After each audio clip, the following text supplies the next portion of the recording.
Hi everybody, all my followers, welcome to another video. Okay, so the video today is on a 2006 Ford Fiesta. I believe this is the 1.4 petrol with the auto sequential gearbox. And this car came to me, well, it didn't come to me actually. I picked up this car this morning with the van. The car is jumped at the moment because the battery was absolutely flat. I went about a week ago with the Maxi-Cs to do a quick scan to see what was wrong with the car. Maxi-Cs obviously connected, I read the codes. Was nothing there really that I could see causing this issue not to start, but I had a little bit of a clue of what my was wrong at the time. I couldn't bring the car at that time, so I brought the car today. Anyway, long story short, the car is here, the car doesn't start, and this is what the car does. So I'm going to turn the ignition on.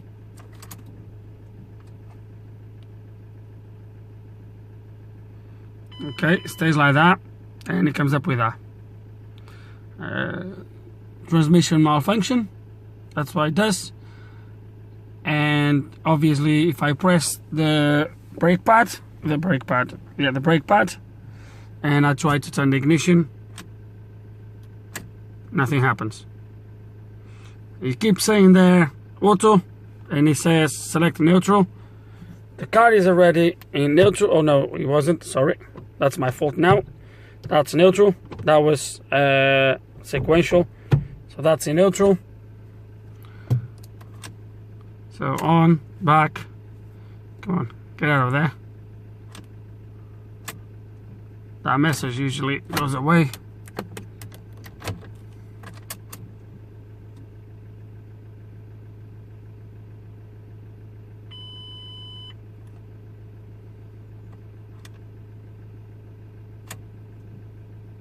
So it just says select neutral, although neutral is already selected.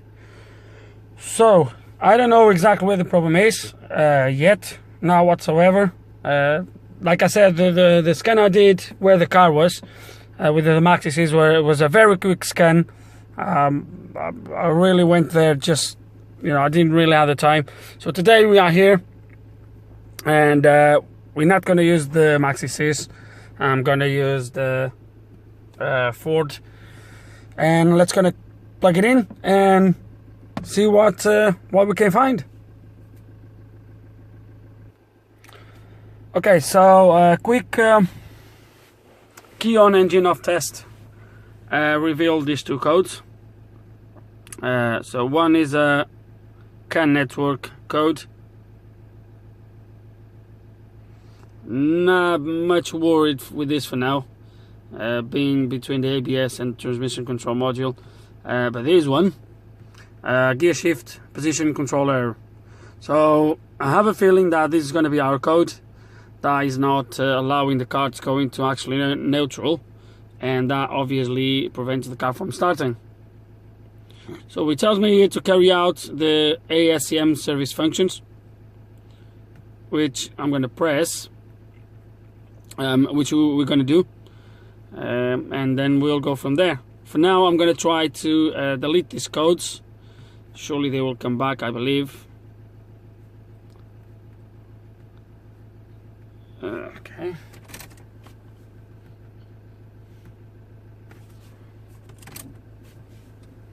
It's gonna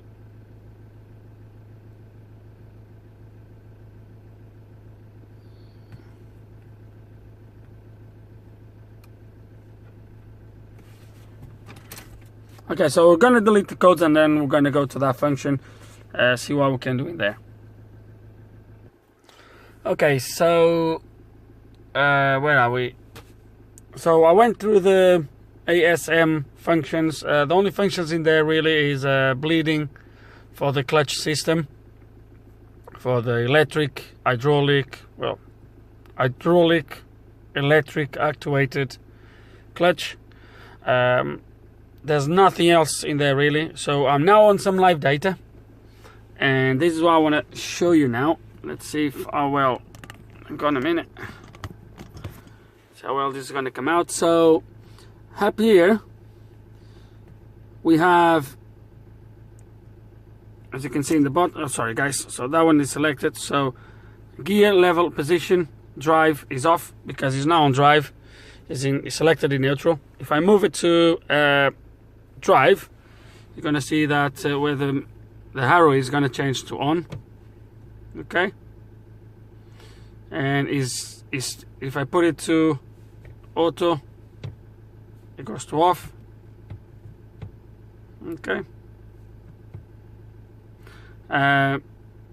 Gear selection is on first gear because we are in drive. Yeah. Manual gear select lever position in manual is on because it's on in there. If I move it to auto, that goes to off. If I move it again, bring it back to manual, to drive, or manual, it goes back to on.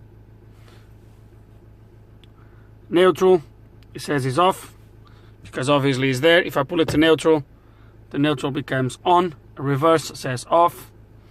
If I put it to reverse, reverse becomes on.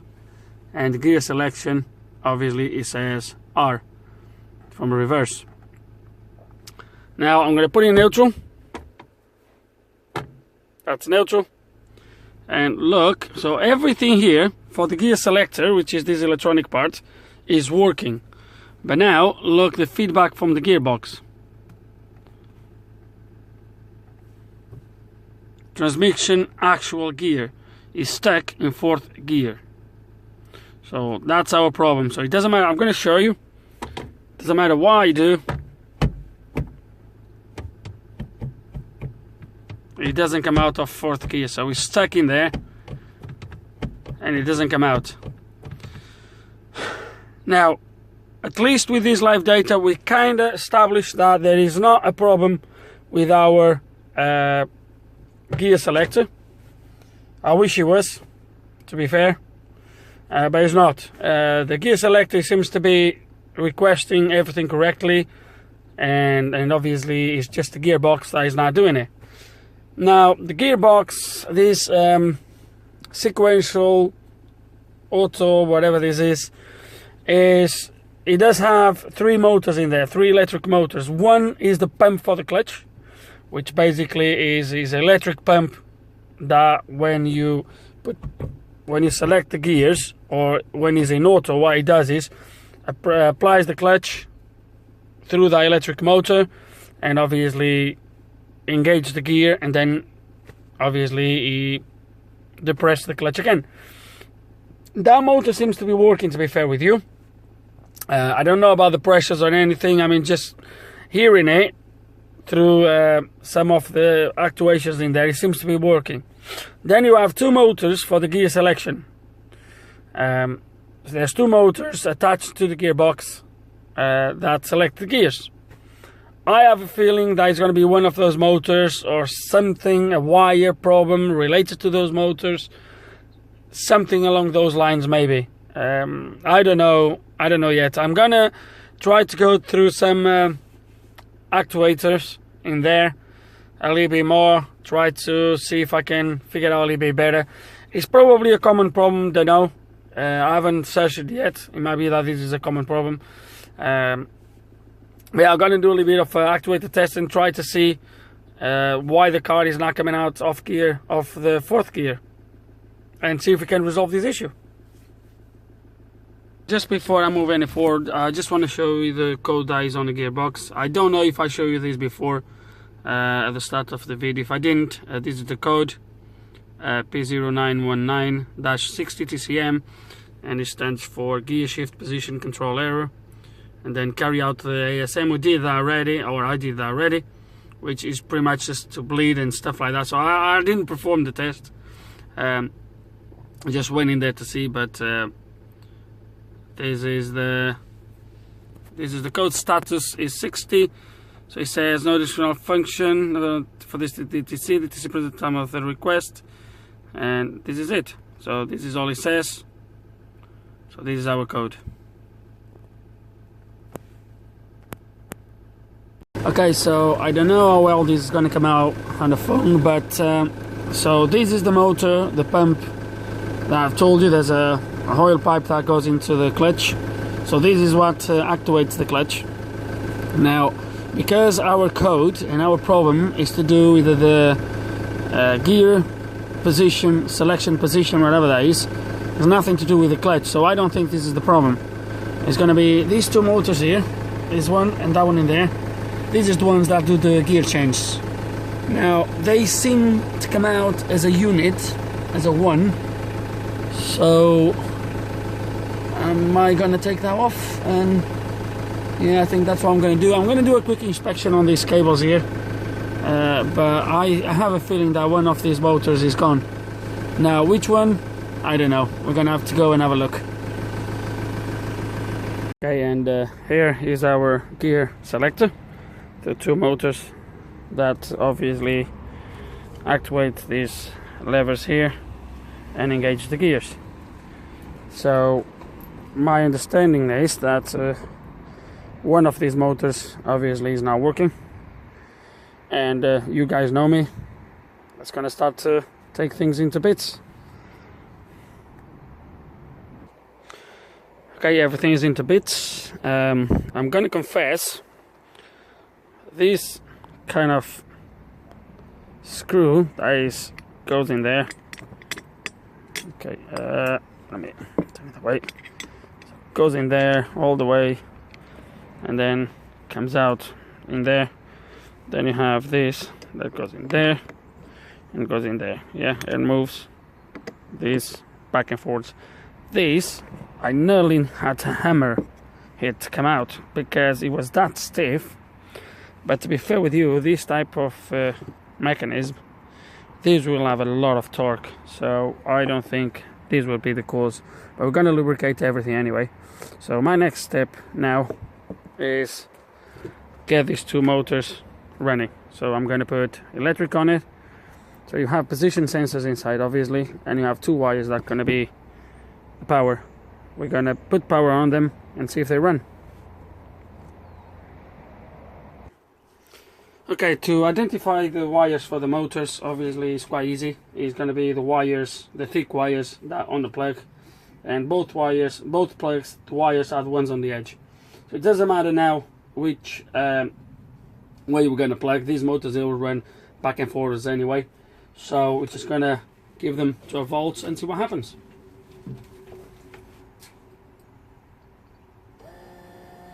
Okay, so runs absolutely perfect, this one.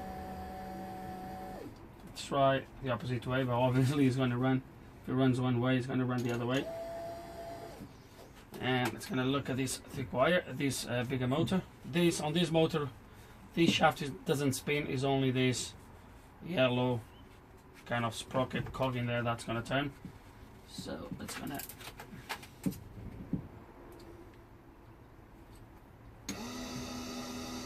and it's turning just fine.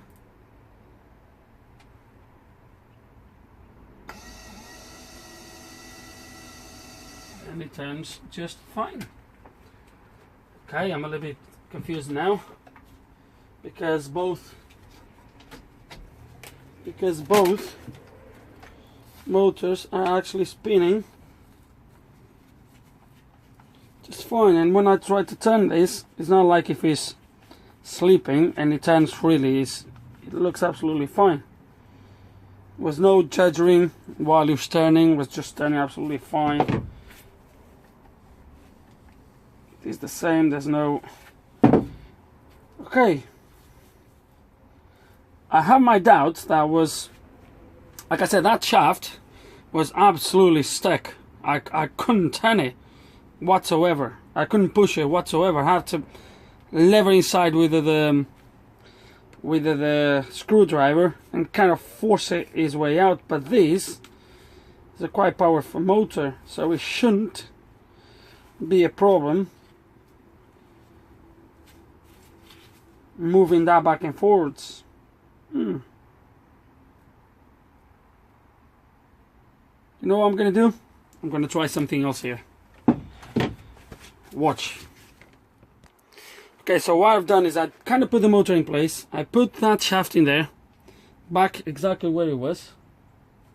back exactly where it was that really stiff. And now I'm going to power the motor, see if we can move this shaft backwards. If the motor doesn't move the shaft, then we know that mine was just lack of lubrication. So let's gonna, oops, and I need to get a different system for this, to try this kind of things. It's not very smart the way it is. Anyway, let's gonna try. I don't know which way it's gonna turn, so I'm just gonna so that's just pulling it back, that's pushing it forward. You moved, okay, as you have seen.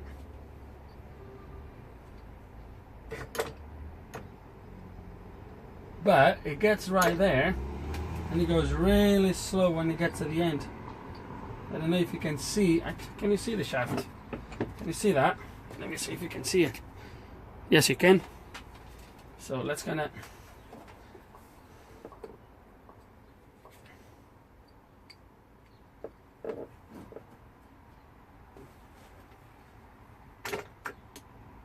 can you see? It should be pulling it out, but look, doing for coal. Just putting too much pressure on this, too much load on this motor. It's going to be a lubrication problem, guys. I have my feeling. I'm going to lubricate this and it's going to run lovely, simply lovely. Okay, so I'm going to take this off again. It's going to go back to the thingy.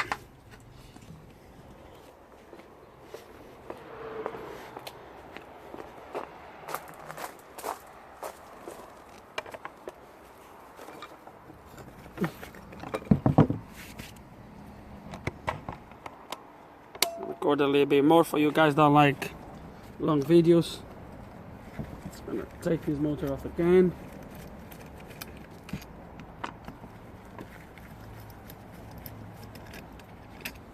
So I was wrong. I thought I would have more than torque enough, but obviously it doesn't. Okay, so try to move it that way. It doesn't move now. I'm gonna need a screwdriver to pull it out. So this is what I had to do first time, which it shouldn't happen. So I think I'm gonna possibly sandpaper this a little bit, take a few microns out, and then lubricate this before put it back in. Okay, so I've cleaned those runners in there inside. You can't really see properly, but I've cleaned it using a little bit of that. So I've cleaned all that inside.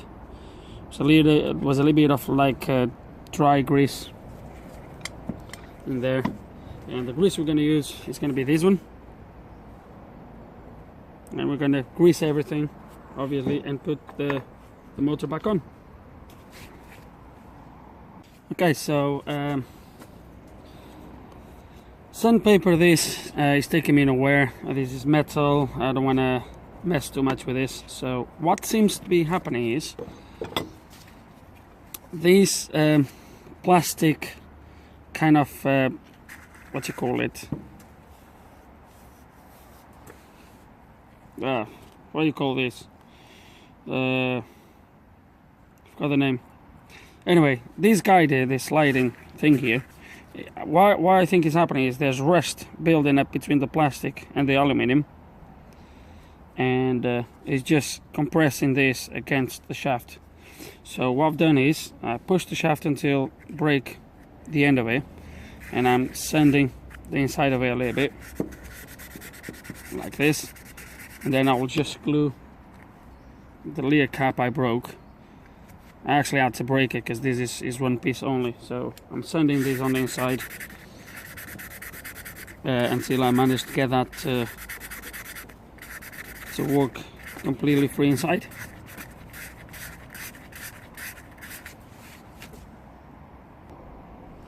And just before I start to put everything back on, I just want to show you how easy this moves now.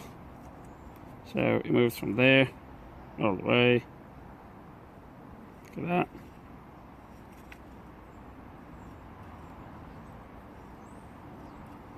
Absolutely fine. Over there I've glued it with the super glue. Then I put a little bit of that silicone, black silicone, just to hold it in place. And that's it. Put everything back together, put it on the car, and hopefully it's gonna work.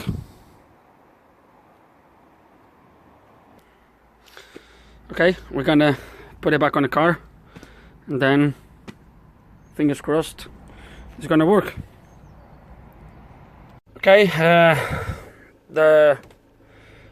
that's been put back. I haven't turned the ignition on. You guys are gonna see me turn it on now. I believe we're gonna have to do a learn transmission now, because obviously I don't know if it's gonna be in the right positions, you know, all that stuff. But I really hope that was the problem. I hope it was not the sensors inside the motors that obviously tells the position. I really hope it was that stiff, that sort of stiff pin in there. And let's gonna turn the ignition on.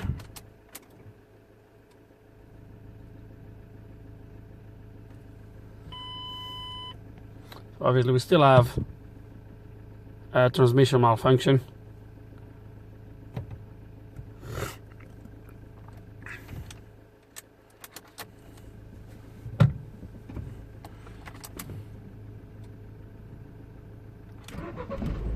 Well, engine is running.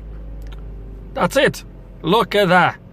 So all I've done, guys, as you've seen, turn ignition off, turn it back to neutral, and turn it back on, and the neutral position is now on the window, as you can see. And let me try to put into brake pad down, auto first gear, automatic. Wow. So manual, second, only goes to second, obviously. Neutral. That's it. That's all it was. Lovely. Look at that. I don't even need to go into live data again. I don't, to show you, obviously the car is running, so I don't really need to go through there. Let's gonna turn the engine off again. So neutral, turn it off, key out, key in, neutral straight away, so the gearbox fault is gone. So I need to press the brake. Engine running. So just curiosity, we're gonna go. I'm not gonna perform this learn. Obviously we don't need it. I'll go for a drive test, obviously. If I feel that we need to do that, we might do it, but let's just quick check that there is no codes now. Display TCM continuous.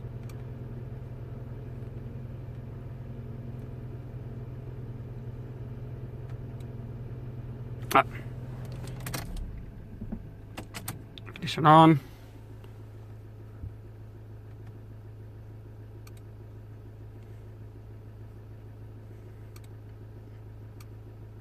Wow.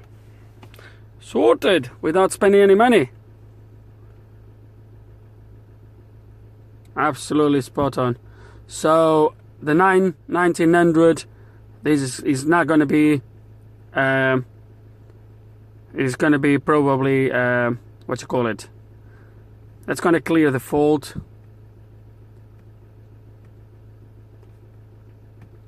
That's going to be a fault that is not that is not present anymore.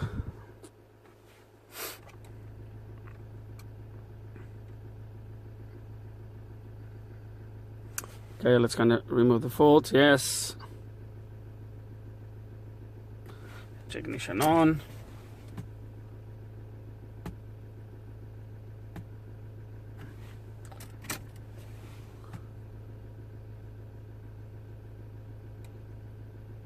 Okay, so that has been cleared.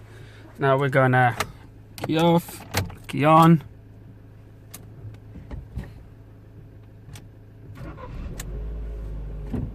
Start the engine. It's gonna cycle some gears.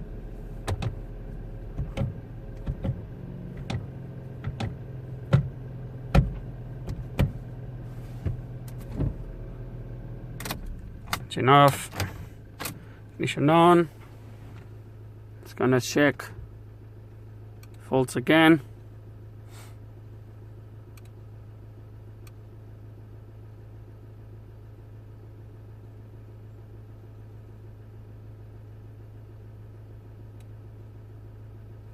Pass, no faults found. So I think that's it for this video. So the only problem was really the actually rust, the corrosion that built up around between obviously the metal module, the metal frame, and the actually kind of runner, and obviously just tightened the runner against the actually shaft. So you've seen what I've done to resolve it. What else to say? I just hope you enjoyed the video. Hope there's some information here. I never worked on this system before, so it was the first time. It was a little bit of exploring as well, but I really hope you enjoyed the video. Hope that there is some information here that you're gonna find it useful. Any questions, comments, please put them below. And like always, thank you so much for watching.